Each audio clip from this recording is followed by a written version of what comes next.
লেখিকা ঝুম্পা মণ্ডলের একাল সেকাল।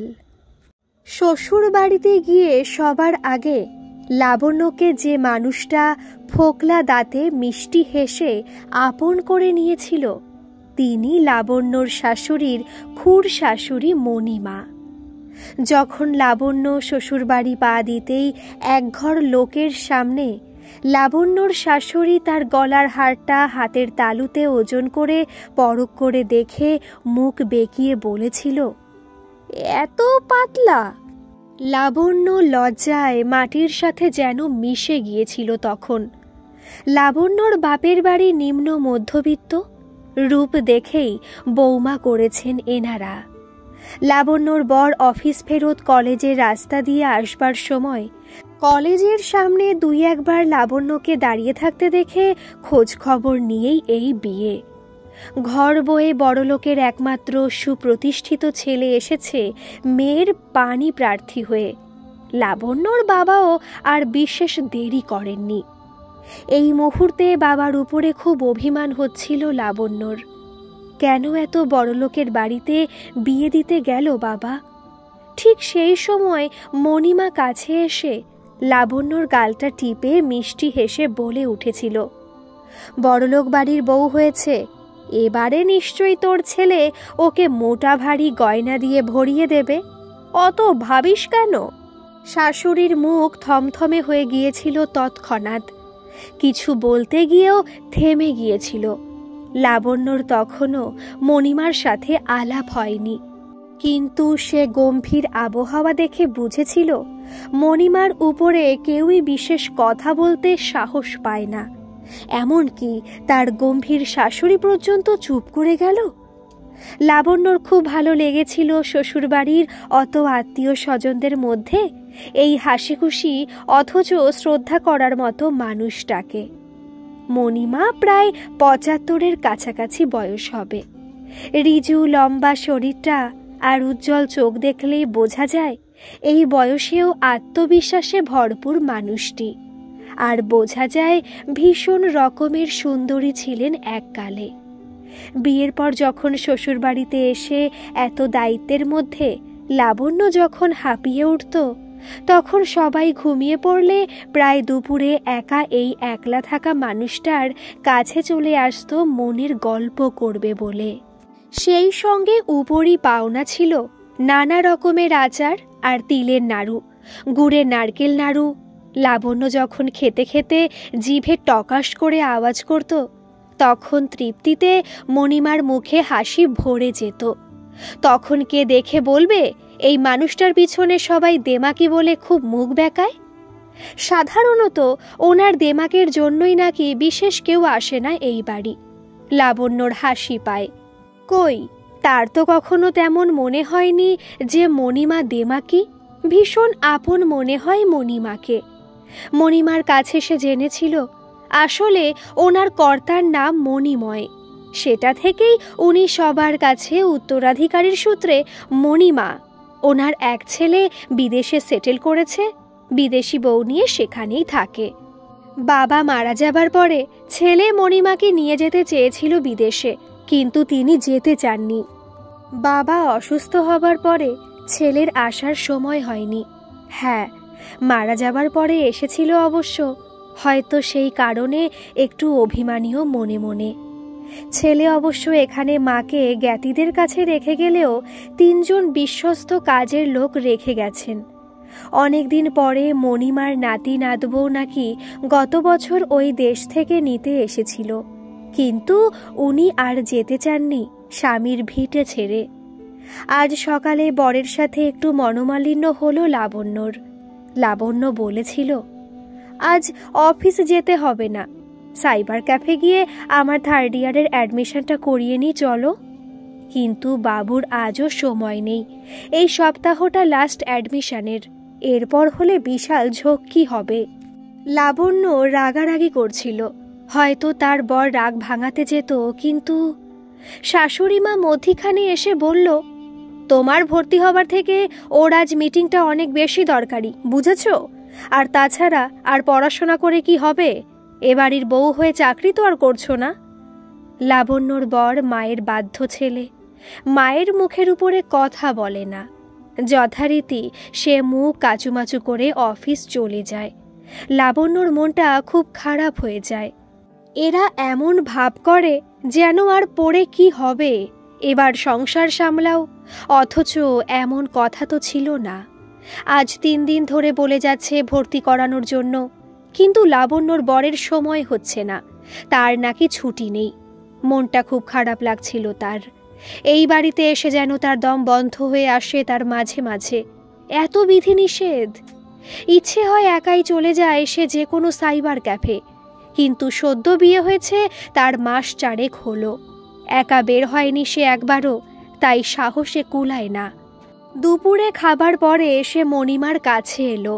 মণিমা লাবণ্যর মন খারাপ দেখে বলল, আয় বস, আজও নিয়ে যায়নি তাহলে? বলে লাবণ্যর প্রিয় চালতার আচার এগিয়ে দিল।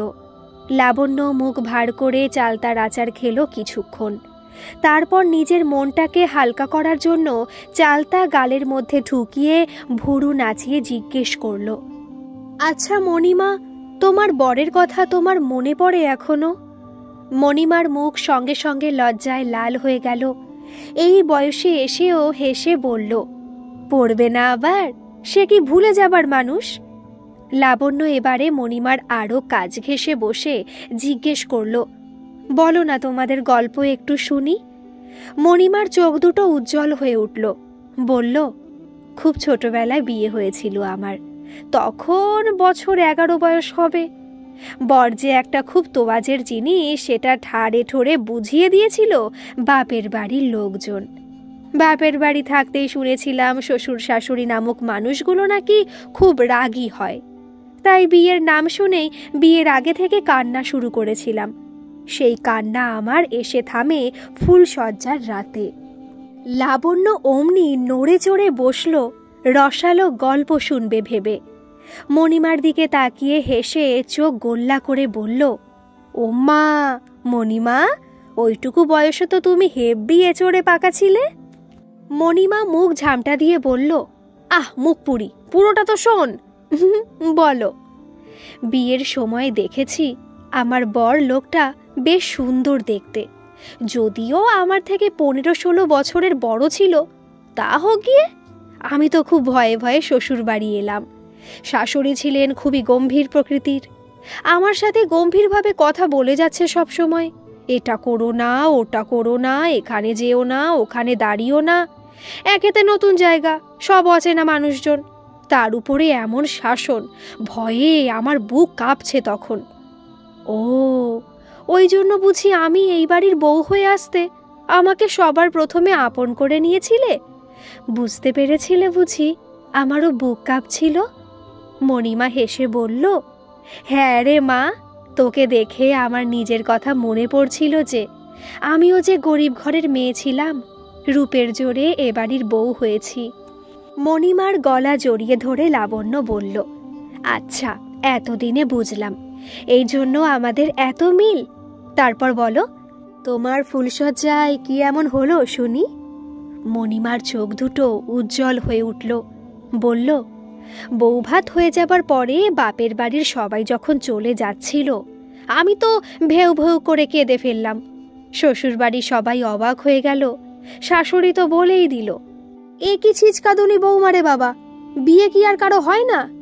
একেই ধিঙ্গি মেয়ে, তার উপরে এই শুভ দিনে অমঙ্গলে কান্না। এই মেয়ে চুপ করো। ব্যাস, ধমকি শুনে আমার কান্না কোনো মতে চেপে হিচকি উঠতে লাগলো ঘন ঘন। সেই অবস্থায় ফুলসজ্জার ঘরে গেলুম। উনি এলেন, এসেই আমার হিচকি দেখে হেসে ফেললেন। তারপর আমার থুতনিটা ধরে মুখটা তুলে আমার মুখের দিকে এক দৃষ্টে তাকিয়ে আমার নাম দিলেন হিচকি সুন্দরী।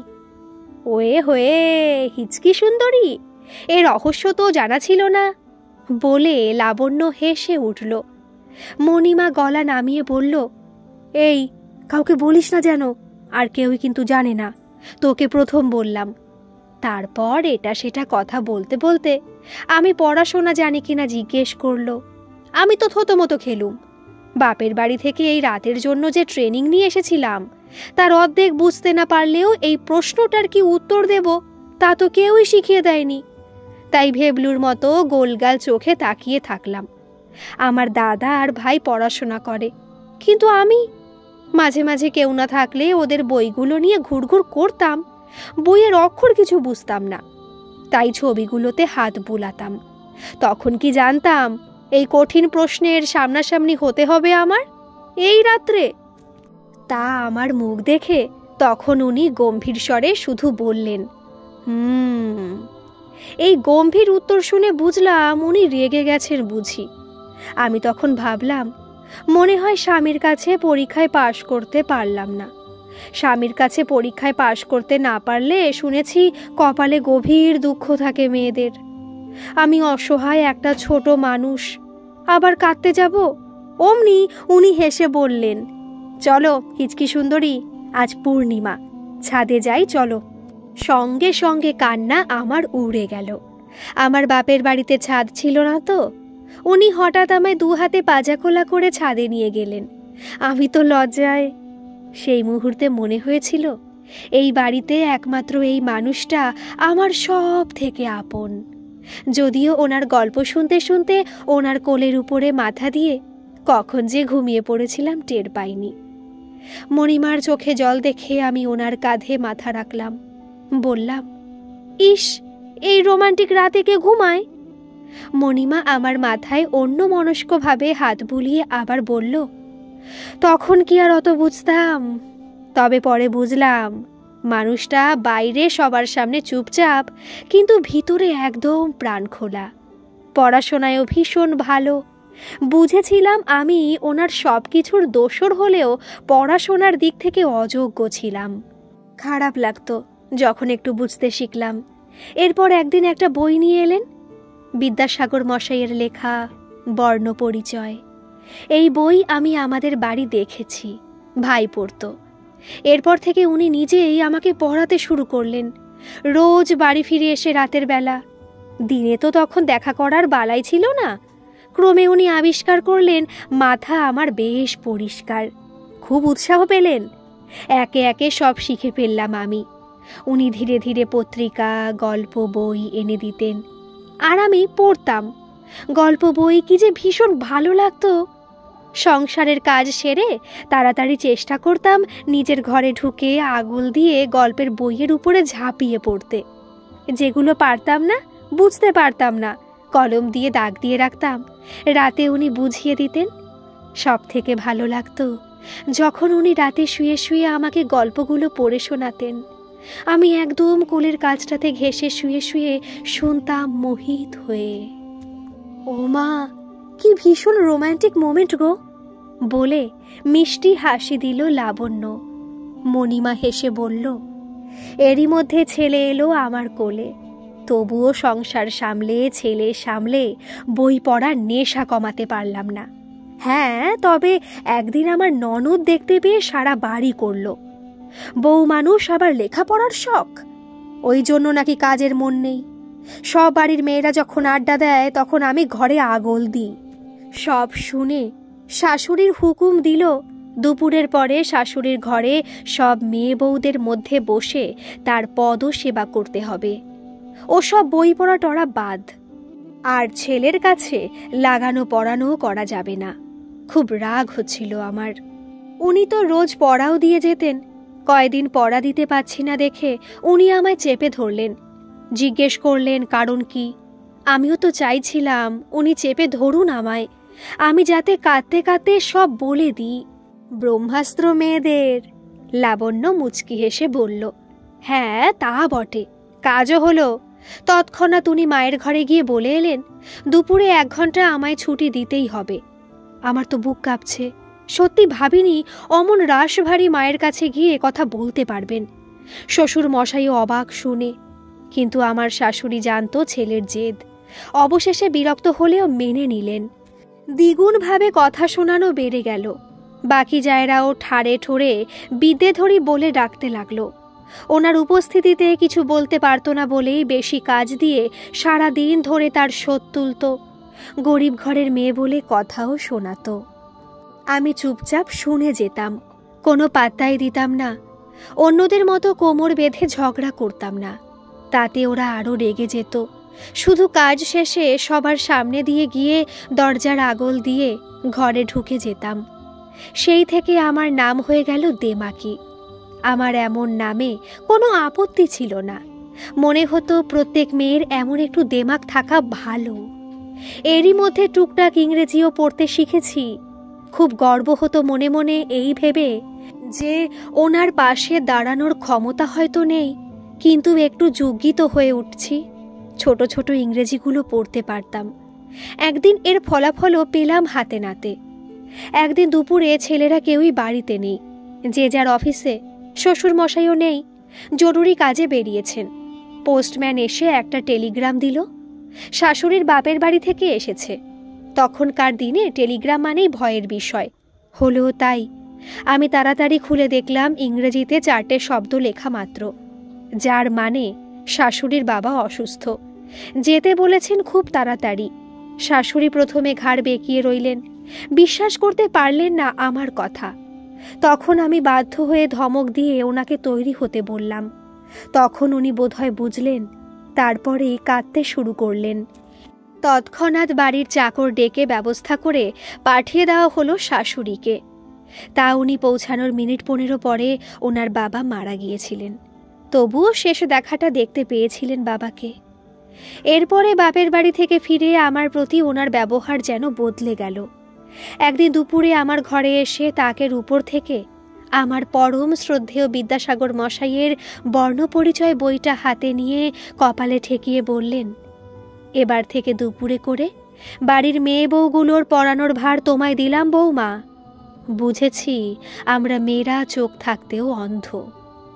লাবণ্য ভীষণ আনন্দে বলে উঠল, ওম্মা মণিমা, অমন গম্ভীর শাশুড়ির মন জয় করে নিলে তুমি? মণিমা ফোকলা দাঁতে হেসে বলল, হ্যাঁ রে। তারপর থেকেই ঘরেই শুরু হলো বর্ণ পরিচয়ের হাত ধরে আমার নিজের জগতে দিদিমণিগিরি। মণিমাকে জড়িয়ে ধরে লাবণ্য বলল, দারুণ ব্যাপার, সেই যুগের দিদিমণি তুমি। মণিমা গালটা টিপে দিয়ে বলল, জানিস তো, তোর বরকে দেখতেও একেবারে আমার কর্তার মতোই, ধরন ধারণ, হাঁটা চলা।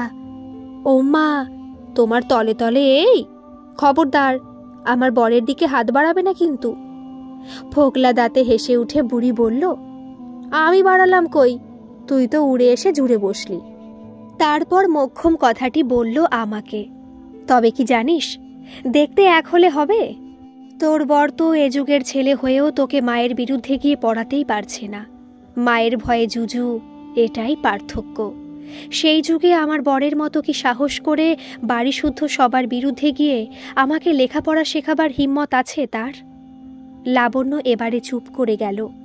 ভীষণ মন খারাপ করে বলল, ওদের মনে হয় আর ইচ্ছে নেই আমাকে কলেজে পড়ানোর। মণিমা লাবণ্যর কানের কাছে মুখ এনে বলল, খুব বেশি দেরি হয়নি, সবে 2:30। চল এক্ষুনি রেডি হয়ে আয়, দুইজনে বেরিয়ে পড়ি, আজই ভর্তি হয়ে যা 3rd ইয়ারে। মণিমার সাহস দেখে অবাক হয়ে গেল লাবণ্য। চোখ মুখ উজ্জ্বল হয়ে উঠল তার। তুমি নিয়ে যেতে পারবে? তুমি নিয়ে গেলে অবশ্য কেউ কিছু বলতে সাহসই পাবে না। যা দেমাকে তুমি, ঘ্যাম দেখিয়ে কি মোক্ষম উত্তর দিয়ে দেবে, তখন সবাই আবার ভড়কে যাবে। বলে হি হি করে হেসে উঠল লাবণ্য। ও মা, না পারার কি আছে, তুই আয় না রেডি হয়ে, আমি গাড়ির ড্রাইভারকে ফোন করে দিচ্ছি। ভর্তি হয়ে যা আজ। তারপর সেদিন গল্প করেছিলি না যে তোর জন্মদিন পরশু, বর হীরের আংটি দেবে বলেছে। আমি বলি কি, বরের কাছে গয়না না চেয়ে পড়াশোনা করার অনুমতিটা চেয়ে নে। তারপর আস্তে করে চিমটি কেটে ফিসফিসিয়ে বললেন, কিভাবে চাইতে হবে বুঝিয়ে বলতে হবে নাকি আর? লাবণ্য 2 দিকে মাথা নেড়ে মুচকি হেসে মণিমাকে জড়িয়ে ধরল। সেদিন জন্মদিনের রাতে মণিমার ব্রহ্মাস্ত্র প্রয়োগ করে বরের কাছ থেকে পারমিশন নিয়ে নিতে একটুও বেগ পেতে হয়নি লাবণ্যর। মণিমার জন্যই সে আজ প্রফেসর। বেঁচে থাকতে লাবণ্যকে সারাটা সময় মনের জোর দিয়ে গেছিলেন তিনি। চোখ দিয়ে জল গড়িয়ে পড়ল লাবণ্যর। সদ্য রজনীগন্ধার মালা পরানো মণিমার হাসি মুখের ফটোটার দিকে তাকিয়ে রইল কিছুক্ষণ। আজ 1 বছর হয়ে গেল মণিমা আর নেই। সেদিন কলেজ থেকে ফেরার পথে খবর পেয়ে দৌড়ে গিয়েছিল নার্সিং হোমে। দুপুরের দিকে স্ট্রোক করেছিল মণিমার। নিজের ছেলে নাতিকে শেষ দেখাও দেখে যেতে পারেনি। শুধু চলে যাবার আগে লাবণ্যর দিকে তাকিয়ে 2 ফোঁটা চোখের জল গড়িয়ে পড়েছিল তার। লাবণ্য অনেক কষ্টে নিজেকে সামলেছিল সেই মুহূর্তে। অনেক চেষ্টা করেও শেষ রক্ষা হয়নি, বাঁচানো যায়নি তাকে। চলে গিয়েছিল দেমাকি মানুষটা। মণিমার ফটোর দিকে তাকিয়ে আজ লাবণ্য খুব ভালোবেসে গর্বের সঙ্গে নিজের মনে মনে বলে ওঠে, জানো মণিমা, আত্মীয় স্বজনরা সবাই এখন আমাকে আড়ালে তোমার মতো দেমাকি বলে ডাকে। গল্পটা কেমন লাগলো অবশ্যই কিন্তু কমেন্ট করে জানাবেন, আর ভালো লাগলে একটা সাবস্ক্রাইব করে দেবেন। ধন্যবাদ।